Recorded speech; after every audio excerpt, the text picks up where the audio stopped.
allergic to bees.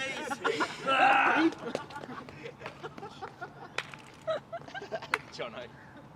Bee, no, Jono.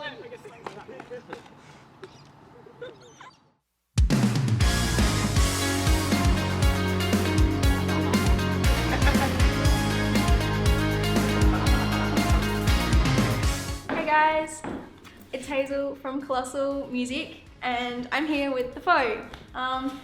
Did you guys want to introduce yourselves and tell us a bit about each one of you and about the band? Sure. I'm Brad. I'm the drummer. I've been in the band for 2 years now. Yeah. Sounds about right. Hi, I'm Alex. I've been in the band for as long as it's been going, and I'm the singer and guitarist. I'm Sam. I'm the same as Alex. We kind of co-founded the beginning of the band, and I'm the lead guitarist. I'm Jono. I play bass. That's about it. So on your Facebook page, you talk about how you're 100% independent. What's it like being a band that is completely independent? Just like as far as or having to organise gigs and you've got your EP coming out that came out. Yeah. It's hard. It's definitely hard, but I feel like we feel more proud because of it, because we've put a lot of effort into it from the beginning, and it's good to kind of see the EP take off. And it's only been like the first 4 weeks that it's been out. 4 weeks? 3 weeks? Yeah. And people seem to really enjoy it. Or some people anyway. Which is, we hope, which is really nice. But being independent is definitely hard. It's a lot of work. Yeah, a lot of work from all of us. Yeah. And funding and everything. A lot goes into it. Yeah, that was the biggest thing was that I forgot to say, funding, because it's all, you guys are putting all of yourselves into it, but also pretty rewarding because you can actually show what you've done all yourself. That was really confusing. What are some of your musical inspirations as far as a band goes, but also individually if you want? I don't even know where to start with that, because we've all grown up listening to different music between us, and we, especially when we all sort of came together at the time, we were listening to completely different music, and I know from my personal experiences, everything I've listened to over a period of time has gone into changing the way I look at music, and so my key ones would be, over the last couple of years, a band called Fickle Friends, or the 1975, the Wombats, or even older influences for me would be like Crowded House or something. But then you jump over that side of the couch and Jono loves In Excess, and Sam grew up on some slightly heavier stuff, and Brad's been listening to all sorts of music with his drumming and but Don't get that emo phase like the North Lane. Amity. I think we all had some sort of emo phase, let's be honest. I think everyone goes through that phase. Yeah. And so what are you listening to at the moment? It's a lot. I actually started listening to Holy Holy the other day. They're sick. Yeah, they're pretty I cool. like them. I've actually gone back to listen to all the music I used to listen to as a young kid, because you kind of evolve musically with your tastes. And more recently, I've been going back to everything I used to listen to when I was 12. So, the Chili Peppers and all that sort of stuff, which we're not necessarily influenced by at all. But it's been nice to kind of reminisce. And go back. Definitely. The nostalgia of music is pretty big, I reckon. It reminds you of a time of your life, and it's kind of nice to sort of look back and everything.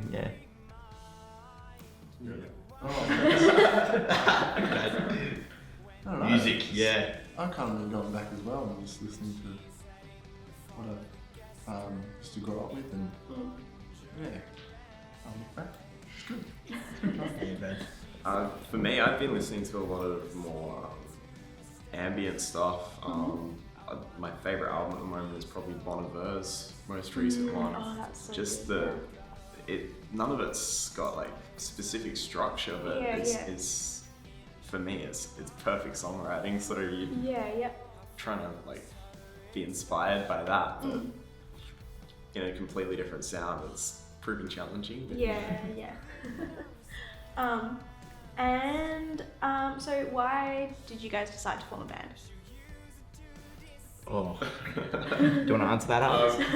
Well, me and Sam were just friends at the time, and we'd found out that we first met when we were playing cricket at lunchtime at school, and then we found out that we were doing a musical together at school, and then we ended up in the same music class, and then when we were hanging out, he mentioned that his dad had some recording software, and we went and recorded a song, and I guess it just kind of happened from there. We just enjoyed that, and eventually decided that we kind of wanted to take it a bit more seriously, and It's pretty naturally.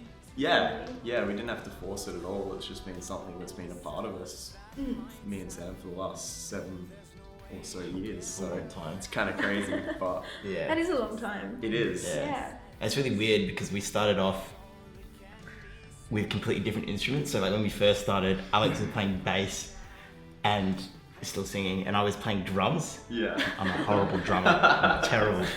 But like in school, you kind of like, that's what I was doing. And then, and it evolved. We both had acoustic guitars, and for a while our music was like very acoustic. And then when Brad and Jono joined, it's definitely sort of made us evolve even more and to the sound that we are now, which is like, it's really good. Yeah. But it's like a massive journey. Sorry. Yeah, no, that's alright. Where did the name come from? We've been trying. Oh man, the name took a very long time to come to, and like we knew we were never going to be like 100% happy with a name, and we felt like that for a very long time because we went through that. How many names did we go through? 4, and none of the ones before this were good. So What were some of them? the very first one was Unstud Ed. Don't even ask. I think we'd spent about 8 hours trying to come up with that before I don't even know why we said yes. But then the other one was like half the party, and it reflects that we were about 16 when we named ourselves that. And then the other one was Think Fiction, which wasn't too bad, but just a bit hard to remember. And we decided to go with the Faux in the end, after deciding to rename the band and not having a name in mind. We threw a whole bunch around, and I think Faux popped up in another name, and I've always had sort of like a little bit of a fascination with the word. I mean, I used it in 9-14, and we didn't even realise that until after we'd named the band, and we were like, okay. But yeah, we just kind of like the word. It's a very sort of poetic word, but it says a lot as well. Yeah, I know what you mean. We kind of did it out of irony as well. Okay. Because we were trying so hard to find a name that represented us as a band, and we were like thinking, what represents us? What could we be? Because we didn't want to be like, no offense if this is anyone's band name, but we didn't want to be like Death Stingrays of the Dark or something. You know what I mean? So like we were finding it so hard to think of a name that represented us, and then we thought to ourselves, okay, let's just choose a name that doesn't like represent who we are. So like the faux, the artificial, the fake. We were like, well, we're not really fake. We've been doing it for so long. And we're writing our own music, and we know a lot of artists get ridiculed for like, I don't know what it is. It's maybe a cultural thing, but like a lot of people get ridiculed for not writing their own music and all this sort of stuff. But we've been doing it for so long, and it's a massive part of us that we thought, we'd kind of make fun of ourselves by saying we are fake, basically. Yeah, I guess it goes back to being like completely independent, how it's so you guys, and it's, you can, if you change, it's your decision, not a second or third party choice. So what would be some advice that you'd give to just small time musicians starting out? Just keep going, because we were at it for years and years, and apart from maybe a message here or there, we didn't really get much attention. We were struggling to find gigs, but after a couple of little breaks here or there, and then continuously putting in the hard work, we managed to get a couple of breaks, and now we're pretty happy with where we're at. Yeah. Obviously, we want to go further, but Yeah. For young bands, like I found it hard to write. It's really hard to like start writing and like getting like the whole song in your mind and in your picture, like in a picture. I found having like an audio software, like even GarageBand. That's how I started. I had GarageBand and I also had a loop station. And I find just if you have the knack of writing all different types of instruments, just get on there and start with something simple, a structure, chord progression, and layer over that. And it's like 9 out of 10 ideas we have are absolutely, can I swear in this? Are bad. They're bad.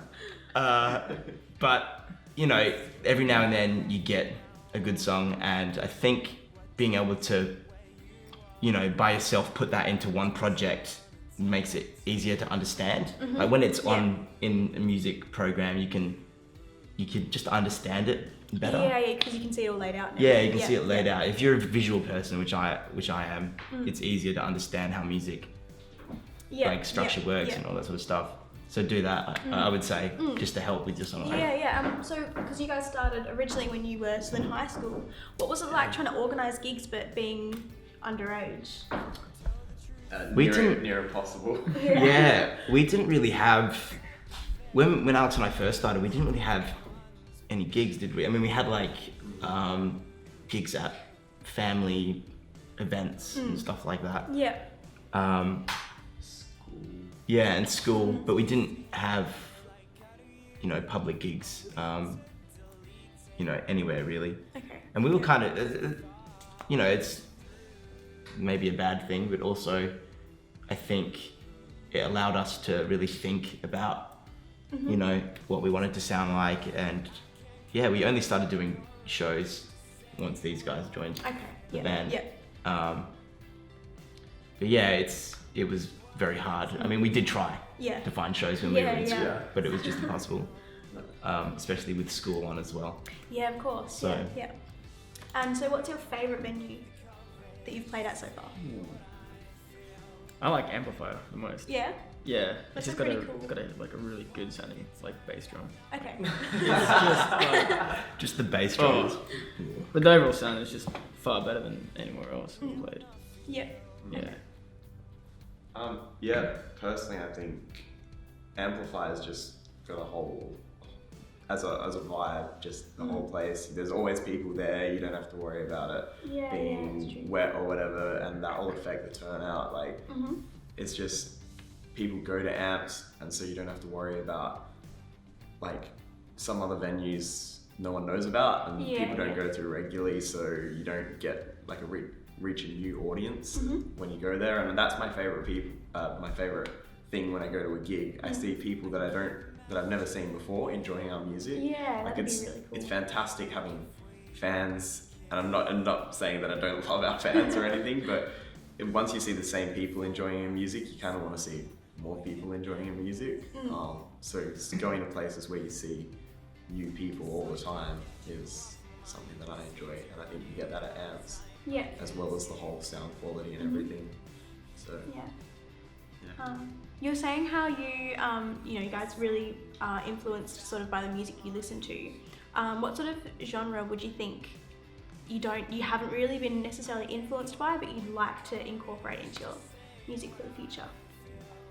That was a really long-winded question. I understand exactly what you're saying, though. That's good. I think it's different for all of us. Like, I know that Alex and I write songs that are influenced by, a bunch of different things, and they don't necessarily suit the band when they come out the other end, so they just get pushed to the back of the pile. Which obviously we'd love to do things with, but they're like completely not there. So like I've listened to a lot of reggae before and tried to, that's something I'd love to incorporate into our music, but I just don't think that would suit our band. So a lot of songs that come from that get pushed to the back, and I'm sure like Alex is the same with what he listens to. Yeah, there's so many synth-based songs that I'd love to sort of work on, but they just, either the phrasing or something just won't suit the way our band works.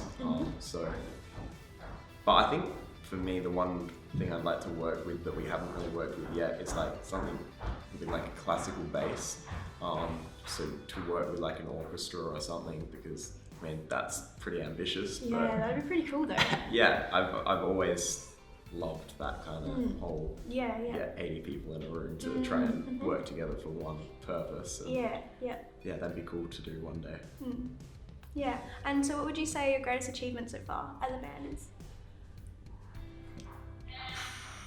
I think like everything comes from something else, so we haven't had like one great achievement because that's stemmed from everything else we've done previously. Okay. Yeah. But I feel like, I mean, I don't know if you guys would agree, but I feel like our greatest achievement is just releasing the EP that we've recently released, because sort of what we've worked up to, everything we've been doing for the last 7 years for Alex and I, and a few years for these guys, sort of that's the, what's the word for it? Like the peak moment of everything. So I'd say the EP is like our proudest, or my proudest. It's a pretty big accomplishment. Yeah. I think for me, the follow-up from that was the headline show we did. It was our first ever headline, obviously celebrating the release of the EP, and we managed to sell it out, and we just had a great night. The other bands had good crowds as well, and everyone seemed to really enjoy themselves. And for me, that was the moment where I saw everything from the 7 years and the work we've put into this EP, which has taken enough time as it is. But all that came together for me in that one night, like as a visual thing. You saw people there, you saw people singing the lyrics to songs that they wouldn't have known before because of the EP. And so that for me would be the greatest achievement. That and deciding a band name, that was And so what's next for you guys? Oh, food, I'm hungry. That's like I'd say. Yeah, that's what you would say, yeah. I think just more writing. I'm good. Just more writing, just keep writing and get it happening. The next one. Yeah. Just keep on moving. Yeah, it's pretty much all we can do. Keep writing. Yeah. I don't think we'd complain about that. No, we're always writing, so there's always something coming. But Awesome. yeah, I think we're taking a little bit of time off after this gig on the weekend, and yeah, we'll hopefully write the second EP and have that ready to record and put out to more people. Well, I look forward to hearing it, and thanks for coming in. It's been really great to talk to you guys and meet you all, and good luck with your gig and good luck with your new EP and everything. Thank you. Yeah. Thank you very much. Thanks for having us. Thanks for having So, us.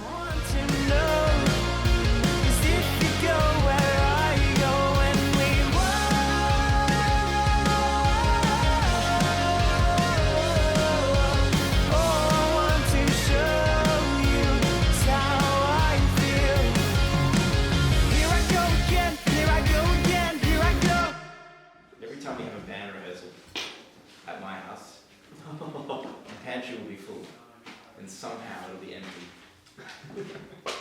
This guy here. This guy here.